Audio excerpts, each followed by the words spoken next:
Nesse vídeo, eu e o meu companheiro Eliel vamos falar sobre essa construção que está sendo feita aqui na cidade 15 de novembro, com a finalidade de lazer. É uma construção residencial e vamos mostrar os principais materiais utilizados nessa obra, sua finalidade e cada passo a passo que foi feito e está sendo feito para a construção da mesma. Bom, primeiramente a gente vai apresentar um pouco dos materiais e o principal componente para fazer o concreto e o cimento é o agregado, que é primeiramente a areia. A areia utilizada é a areia média, que é utilizada tanto para fazer o concreto armado das vigas, dos pilares, e tanto para fazer também o assentamento do tijolo, que é utilizado o cimento e a areia. E é a principal areia que é utilizada nas obras hoje em dia, tanto pelo seu custo e também por ser uma areia que cabe tanto para fazer o concreto armado e também o assentamento de tijolos, por não ser tão grande e nem tão fina. Na hora de comprar tem que ter o cuidado para a areia não estar tão molhada, por não perder em peso, e também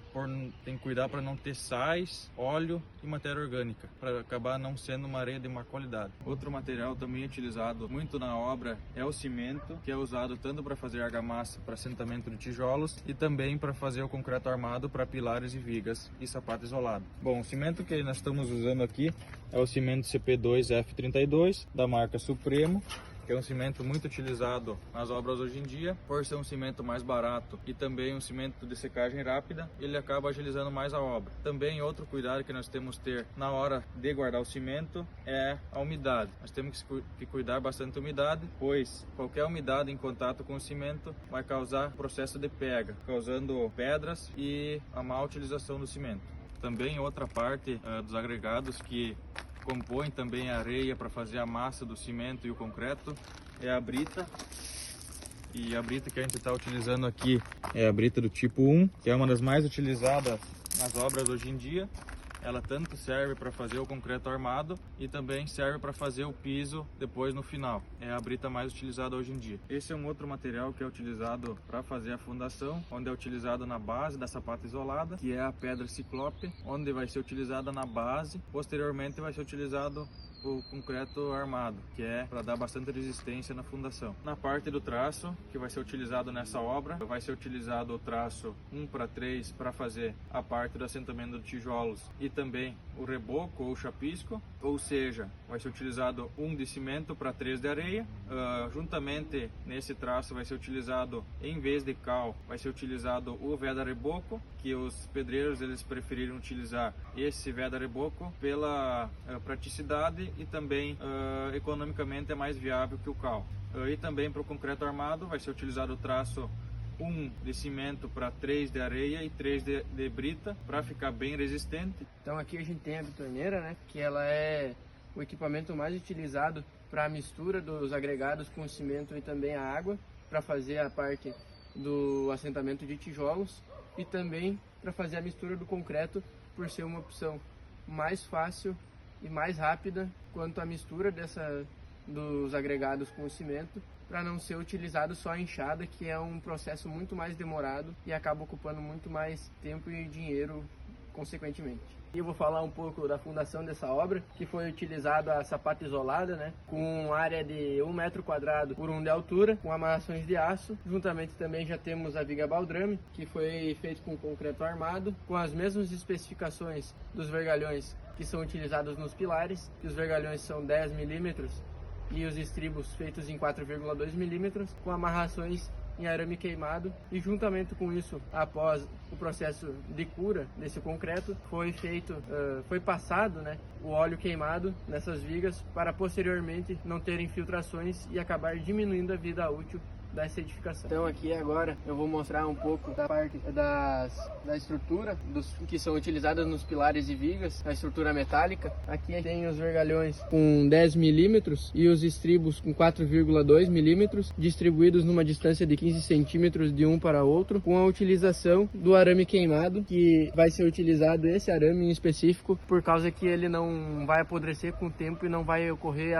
de soltar os estribos e acabar dando problemas na estrutura da edificação mais posteriormente. Bom, na parte dos pilares, podemos mostrar aqui o início, onde vai se dar início o pilar, que é o arranque, onde vem da amarração da sapata isolada, onde é feita a amarração, Aqui temos os ferros de 10 milímetros e 4 milímetros para fazer a amarração. Como podemos ver aqui, já temos um pilar pronto, que foi feito na caixaria. A distância da amarração é de mais ou menos 15 centímetros e a comprimento do pilar e largura mais ou menos de 20 centímetros. Bom, essa aqui é um exemplo de caixaria que vai ser utilizado para fazer os pilares. Essa caixaria ela vai ser colocada acima dos arranques, que como o Paulo pode mostrar aqui, ó, os arranques dos pilares, onde vai ser feito a emenda do pilar. Posteriormente a encaixar no pilar vai ser feita a concretagem com a armação de ferro no meio, com concreto armado. Então, acima da viga baldrame temos o assentamento de tijolos. E o tijolo que está sendo utilizado aqui nessa obra é o tijolo 9 furos de barro cozido, que está sendo sentado na forma de cutelo, que é a forma que mais rende, e também o tijolo 9 furos, que é o mais utilizado por ser um tijolo maior e ter uma maior rentabilidade na obra, e também foi utilizado a espessura de cimento entre os tijolos de 2 centímetros de comprimento. Agora vamos falar um pouco sobre o nivelamento, a locação e o alicerce da obra. Para o nivelamento foi utilizado uma retroescavadeira para retirar o excesso da terra e depois foi feita uma compactação nessa terra para posteriormente fazer o alicerce. Aqui a alocação ela foi feita por cavaletes e na parte do alicerce foi utilizado, antes de fazer a viga baldrame, os tijolos maciços com junta de 2 centímetros também, igualmente ao que foi feito nos tijolos. Então agora falar um pouco da parte da laje, né? Mas como podemos ver ainda não foi começada essa parte da obra, porque ainda faltam detalhes de fazer o restante dos muros, dos pilares e vigas, mas pegando as informações com o dono da obra, tivemos as especificações do que vai ser utilizado nela. Vai ser uma laje pré-fabricada, da qual as vigotas vão ser as convencionais em T, e aqui já temos um exemplo das tabelas que vão ser utilizadas, as tabelas em cerâmica, e a laje é melhor em questão não tanto do custo-benefício, mas pela parte de temperatura e ambiência dentro da própria edificação, que melhora tanto a questão de umidade quanto a questão de temperatura no verão e também no inverno, se tiver boas condições. Na parte do telhado, então, nessa obra vai ser utilizado as telhas de cimento, que é uma telha bem resistente e também com acabamento fica bonito. E também na parte da tesoura vai ser utilizado a madeira eucalipto, que é uma das mais utilizadas pelo seu custo-benefício e resistência. E também o modo de ser feita a tesoura vai ser feito do tipo Rove, que é o modo mais comum hoje em dia nas obras. Bom, aqui nós temos um exemplo de como é a tesoura da casa. Ela é uma tesoura do tipo Rove, onde já foi colocado as telhas de cimento, que eu tinha falado no outro vídeo. E também a gente pode ver que foi utilizado caibro, as ripas e as terças para fazer o assentamento das telhas e o encaixamento. Bom, na parte do poço negro do banheiro foi realizado esse buraco de 1,5 por 1,5 por 2 de altura. Foi feito desse tamanho menor por ser uma área de lazer e não vai ser tão utilizado. Se fosse de uma residência que vai ser utilizada em maior frequência, teria que ser maior o buraco. Também, após o acabamento da obra, vai ser tapado esse buraco com pedras ciclope para fazer a drenagem do poço negro. E também do banheiro para o poço negro foi utilizado esse cano de 10 centímetros. E também outro detalhe, antes do poço negro vai ser realizado a construção de uma fossa séptica para a deposição dos resíduos mais grossos. Então agora sobre a parte do revestimento das paredes, vai ser feito primeiramente o chapisco, que ele é para dar maior aderência, para posteriormente ser colocado o emboço, que é uma camada maior, feita para ter a maior proteção na parede, para não ter infiltrações.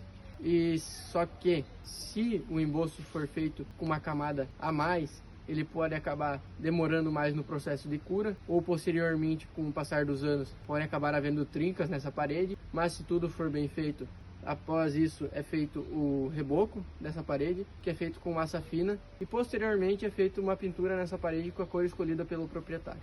Bom, nessa obra a gente pode mostrar aqui um exemplo de como é feito o emboço, que é a parte de parte que faz a impermeabilização da obra, que ajuda no controle da umidade. E também aqui temos um exemplo do reboco, que é feito com massa fina, foi usado areia média, mas o mais recomendado é usar areia fina para ser feito, para ficar mais liso. Aqui já é um exemplo prático para fazer a pintura. Vai ser feita a pintura primeiro, antes de fazer a pintura vai ser feita a impermeabilização com produtos especiais e posteriormente vai ser feita a pintura com tinta normal mesmo. Bom, como eu tinha falado no outro vídeo sobre o cal que era usado na hora de fazer o cimento, eu falei que o cal ele não era usado e era usado o Veda reboco. Aqui nós temos um exemplo do Veda reboco que foi usado. Ele serve para vedar melhor o cimento, vedar com areia e com a água, fazendo assim com que o cimento tenha mais resistência na obra. Então, falar aqui agora um pouco do processo de pega e cura do cimento ou do concreto. O processo de pega é quando o concreto ou o cimento ele vai perdendo a sua plasticidade e vai endurecendo. O processo de pega ele normalmente começa de 1 a 2 horas depois que foi adicionado água ao cimento ou concreto, e ele termina por volta de 4 a 6 horas depois dessa adição. Já o processo de cura é o controle de umidade ali e água que vai evaporando com o passar do tempo do cimento ou do concreto, e não pode ter uma evaporação muito acelerada dessa água e dessa umidade, por causa que senão, se tiver nesse processo algo muito acelerado, pode haver trincas e rachaduras nesse cimento ou concreto muito antes, na verdade muito antes não podem haver trincas e rachaduras nesse concreto ou cimento. Então, se isso acontecer, tem que ser refeito todo o processo de fazer o cimento, fazer o concreto, fazer o processo de pega de novo, e a parte que já tinha sido feita que tem trincas ou rachaduras tem que ser descartada. Então aqui agora a gente tem um exemplo prático nessa construção de verga e contra-verga. Claro, já está rebocado, mas ainda dá para ver aqui assim a parte da verga na janela e a contra-verga fica na parte de baixo. Elas servem para dar sustentação para janelas e também para as portas. As portas não têm contra-vergas, elas têm só a verga na parte de cima, por causa que ela precisa ter aqui assim um distanciamento e nesse lado também, tanto na janela quanto na porta, por causa que precisa ir uma camada de tijolos em cima, e para a camada de tijolos ficar firme, a gente precisa ter essa verga e contra-verga para não acabar caindo os tijolos e ter alguma coisa firme segurando. Tanto que a verga ela é feita com concreto armado, que daí é colocado também uma caixa aqui nesse local, colocado daí a armação de aço e depois colocado o concreto, e daí sim tem o processo de pega e cura do cimento Na parte de acabamentos, vai ser feito primeiramente o nivelamento do solo. Após esse processo vai ser feito o contrapiso com concreto simples, e depois no final vai ser utilizado o azulejo de cerâmica de acordo com o proprietário, a escolha do proprietário. Então aqui a gente tem um exemplo já de um contrapiso pronto, né? Do qual depois vai ser colocado esses azulejos que já estão aqui visíveis, que é um azulejo de cerâmica 57 por 57, do qual depois vai ser feito uma argamassa e colocada no chão e feita ranhuras na argamassa para melhor aderência com a própria cerâmica, e esses azulejos vão ser colocados em toda a área da casa, todo o piso, até mesmo na garagem e em algumas partes da cozinha, só que na cozinha vão ser colocadas na parede.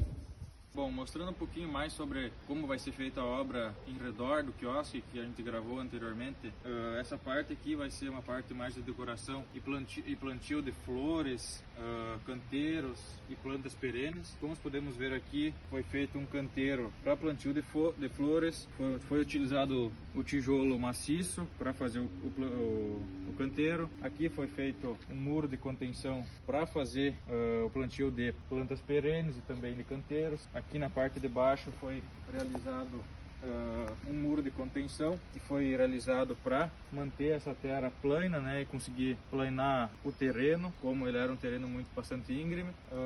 Também aqui ao fundo vai ser feito um piso de cimento para ficar uma coisa mais elaborada. Aqui também foi feita uma escada para vir lá de cima e poder descer aqui para o quiosque. Como o terreno era bastante íngreme, foi feita essa escada mais larga para não ter perigo de ninguém cair. Aqui também foi feito um canteiro de flores, que vai ser feito o plantio posteriormente da finalização da obra. Aqui também foi feito um muro de contenção para nivelação do terreno, que vai ser preenchido de terra ali também. E aqui vai ser também vai ser feita aqui como é que chama? Aqui vai ser feita também uma fonte de água que ainda está em processo de acabamento. Bom, agora a gente vai mostrar um pouquinho dos materiais utilizados para fazer a construção. Aqui temos como exemplo uma espátula, que ela é usada para fazer o assentamento de tijolos e também fazer o nivelamento do cimento. Aqui temos também esse aqui que é usado para fazer o nivelamento da parede, tanto o reboco do emboço ou do concreto.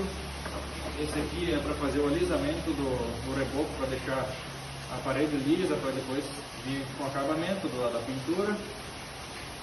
E também aqui temos o carinho de mão, que é tradicional, é utilizado para levar o cimento, levar tijolos, levar terra, levar areia, para posteriormente fazer a confecção do cimento e depois descarregar o cimento sobre ele e levar para fazer o assentamento de tijolos e o restante da obra.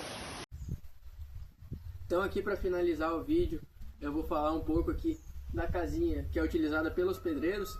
Essa aqui é uma casinha que ela é utilizada nas obras para guardar equipamentos e materiais, como por exemplo a bitorneira, os carrinhos de mão e pás. Daí também pode ser guardado em cima de pallets aqui dentro o cimento, que daí não ocorre de acabar molhando ou alguma outra controvérsia que pode acabar tendo em questão de deixar no tempo, né? Além de que aqui também foi utilizado nessa obra a parte da prefeitura de deixar a plaquinha de fiscalização, tanto a placa da prefeitura quanto do CREA, que fica melhor do que colocar simplesmente uma placa na frente da construção e acabar se perdendo e ter problemas posteriores, talvez até com o proprietário. E essa casinha ela tem uma caracterização de normalmente ser feita a partir de tábuas de madeira, um telhado simples de brasilite e tesouras de madeira também, nem tendo fundação, tendo só alguns postes, nessa aqui pelo menos, para se manter firme no chão. E normalmente logo após de ser finalizada a obra, essas casinhas são descontinuadas e derrubadas.